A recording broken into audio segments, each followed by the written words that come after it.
Hey guys, welcome back to the channel. Today I'm going to do an unboxing and overview for this brand new GPS drone that I just got in the mail yesterday from Banggood. I'm pretty excited about this because this is a budget brushless GPS drone, but unlike so many of the brushless budget GPS drones that we see, especially in these no-name brands, which this pretty much is, this has a 3-axis mechanical gimbal on this guy. And that's why I'm excited about it, because if this works well, and that's going to be a big if, it could be a heck of an option for somebody looking for a low-cost drone that doesn't have the budget to buy a DJI MAVIC, Mini 2 or even the Mini SE. Because right now, this is only $149.99 on Banggood for the single battery version. I think they sell a 2 and a 3 battery version. There's also a LYZRC version of this drone. This is the X2-Pro3 it's called. Again, there's a LYZRC sells pretty much the exact same drone. It's also $149. So I'll probably link you guys to both of those versions because it's the same drone, just branded by 2 different companies. But I'm just curious to see how this drone does. Now this is just going to be the unboxing overview here on the table, so if you want to see this fly, then just skip this video. If you want to know what this all comes with and get a closer look at the drone, then stick around for this video. Get this out of the way today. That means you don't have to worry about sitting through a boring unboxing or a table review during the flight review, which is what we all want to really see. But here is, this box is pretty beat up. My daughter ripped it apart because she wanted to actually get the drone out and show it to me the other day when it came in the mail. So we can just see a few of the features on here, and then we'll take a look at the drone. Of course, it is foldable, GPS, point of interest, so circle mode, waypoint flights. It says Ultra HD. That's a bit misleading. It can do 4K photos. That's going to be probably interpolated or upscaled. But it's, according to the Banggood listing, I get 2 conflicting resolutions. I get 720p and 1080p. I'm pretty sure this would be 1080p, but it does just say HD, so it may not be. It would be pretty disappointing, even at this price point, if this is only 720p. I'm hoping it's 1080p at 25 frames per second. That'd be pretty standard nowadays. So we'll see what that is when we actually get it out and we're able to actually fly it. It does save to an SD card, so at least you're not worried about Wi-Fi feed. That would be, those are terrible when you're recording those.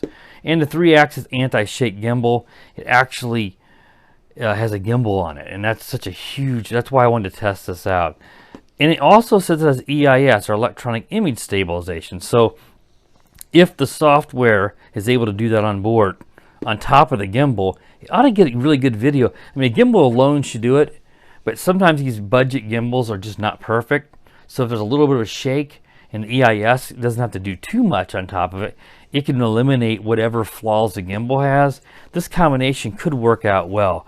We just have to see, does this actually do the decent job, and does it even need this, And optical flow positioning, which is using a downward facing camera to help hold position if you would lose GPS lock, especially like if you're flying this drone indoors. So let's take a close look at the drone itself.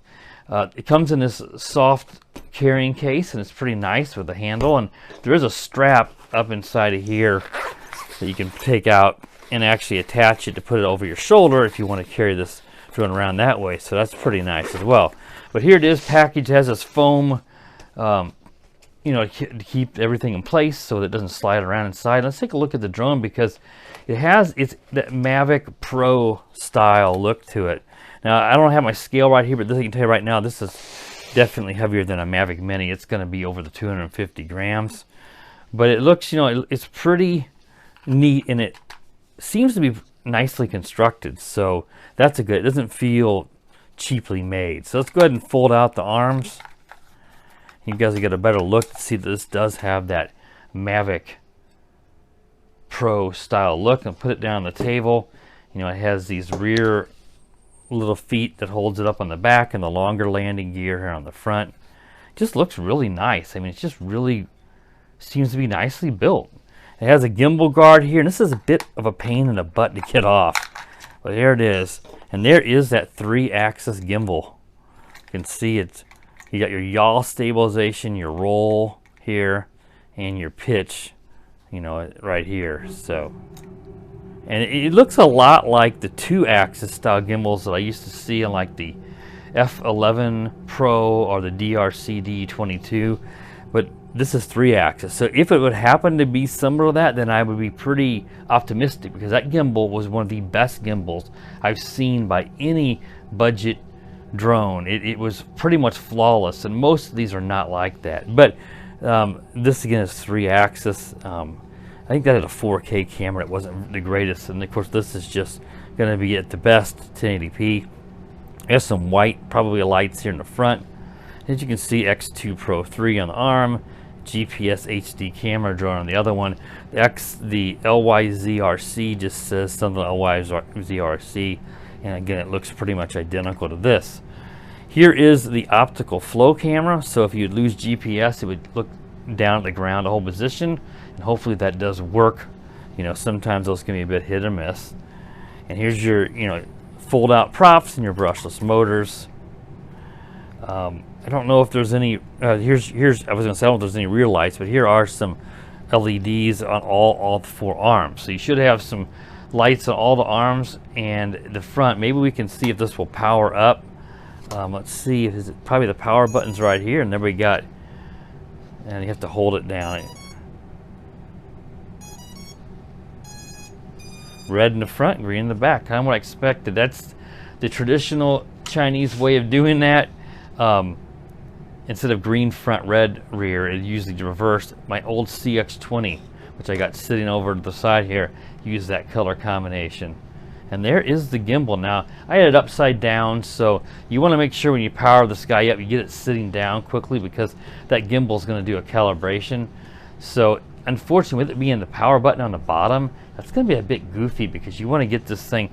Let me turn it off again, because I want to take a closer look at that. And there it's off. So I think you want to power this. I would get my hand down, get this guy, hold it,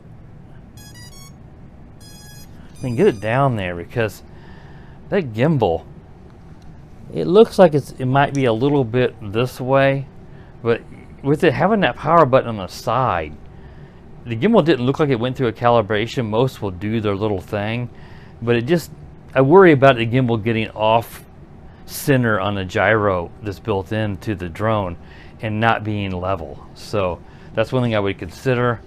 But the gimbal seems to be, well, I don't have it in my, sorry guys, I've been holding it up too far. Seems to be okay, but that can be misleading. The gimbal may work okay, that doesn't mean there's not going to be any shakes, and that's what I'm most concerned about. So let's go, I'm going to turn it back off. You see there are all the white lights. I expected those to be white in the front. And we got a battery meter here, so it says it's about 3/4 full on the battery, so that's not bad. I'll pull the battery out here in just a moment, and I'll show you guys the battery on this guy. So yeah, we'll have to see. I've skimmed the instruction manual, but I've not actually read the whole thing, so we'll have to see if it gives any recommendations on powering it up, because I really don't like that power button on the bottom, because you got to hold it in. You can't just tap it. It starts up for just a moment. You tap it like to test the battery, but it doesn't start up. So then you have to hurry up, set it down, because you worry about, again, that gimbal getting messed up. So we'll have to see how that works. The app with this guy is going to be pretty generic.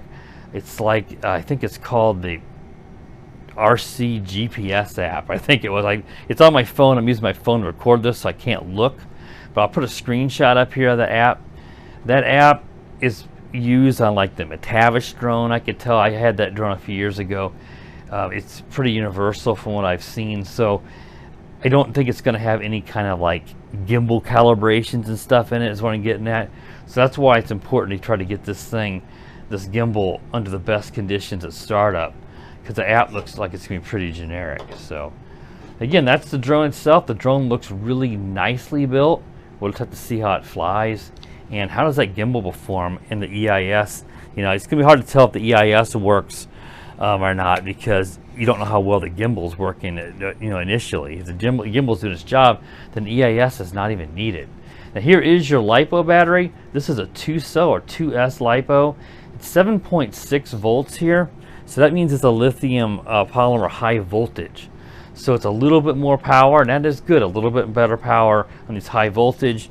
and it's 3,000 milliamp hour. They advertised 22 minutes on this. I don't expect that from a 3,000 milliamp. Sometimes some of these manufacturers will put that on and they'll include 2 batteries and they're combining the flight time. I don't think that's the case on this one, but I would think somewhere in the 15 to 18 I'd be more than happy with. You can just see, I can see by the little yellow in here, this is just a regular old 2-cell high voltage LiPo pack just shoved in here, which all of them pretty much, but it's not a smart battery. You know, the bottom tells you the power on this drone, but there's nothing special about this battery. It's pretty generic. It's going to use a looks like a micro USB connector, and I'll show you the charger in a minute that you use for this guy to charge it up. So it's going to be rather slow.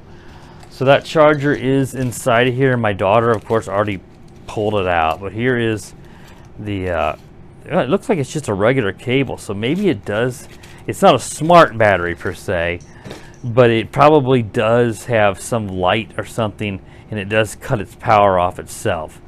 But a smart battery is one that can discharge if you let it sit to storage voltage, so the battery doesn't get ruined sitting fully charged, and this doesn't obviously have that. So here is that charger, and you're just going to plug it in right here. I thought it might have used a different kind of charger that actually charged, and the charger controlled the voltage and the cutoff, but it looks like this one will have a built-in. We'll have to see. I don't see light, but a light could be inside of it or something. It's hard to see without plugging it in, because obviously I haven't charged this yet. But you'll use this, and I'm sure it will let you know when it's finished charging. It's conceivable that you could put it inside of the drone and charge it, but typically if you do that, you'd be well, you wouldn't be able to do that. Take that back, because the charging port's going to go inside the drone. Some drones, like the MAVIC Mini, you plug the battery in and then you plug into the drone, and the battery lights on the drone tells you the power and when it's finished. But that's obviously not the case, because the charging port would be hidden within inside the drone. Then you get a Phillips screwdriver to take off the props, and it looks like you get a full I think you get a full set. 1, 2,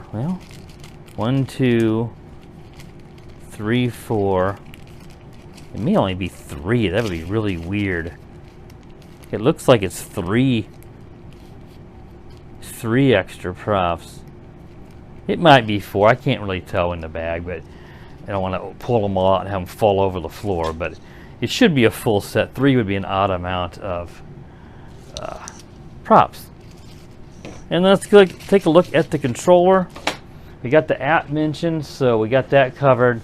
So we just want to go over the controller here and show you guys how this all works. Now, it does have that same charging port on the back, so the controller probably will light up here, and it will let you know at some point with either a screen or a light combination whenever it is finished being charged. So you don't have to put any batteries in this. It just has a fake looking battery compartment on the back. Here are your antennas, and I took a look at these yesterday, and these appear to be phony. They're fake. You can tell how flimsy they are. There's no wire. What you want to do on these lower end budget drones is you always want to look and see on the hinges here, is there a wire coming up on at least one side? And I don't see one. So these are just fake.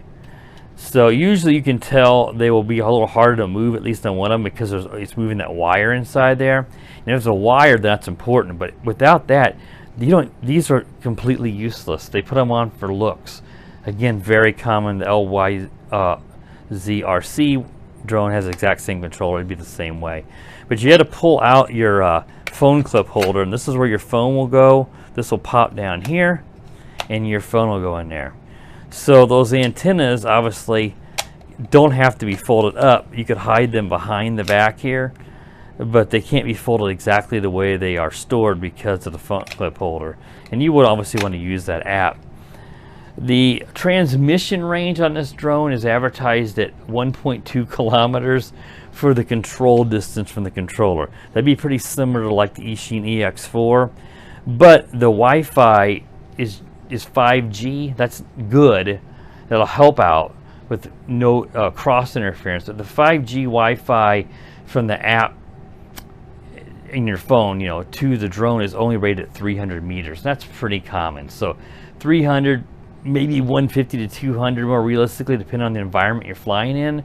So you can fly this much farther than the app, but unfortunately, what good is that going to do?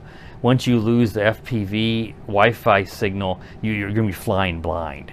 Thankfully, you got GPS to bring it back, but the distance you can fly this drone does not matter, because once you lose your visibility, your eyes in the sky per se, then it doesn't matter. But that's what it's rated at.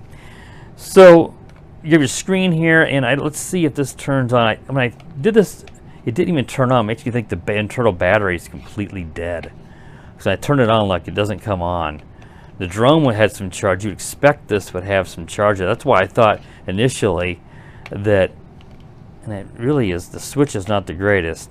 I thought that it just needs batteries put in it, but that doesn't appear to be the case. So I'm going to plug this in after I finish this video and cross my fingers that this thing starts charging. So on the top, you've got your photo video. I'm sure it's a short press for photo, short press for, photo, long press for video. This one right here is your rates, I believe.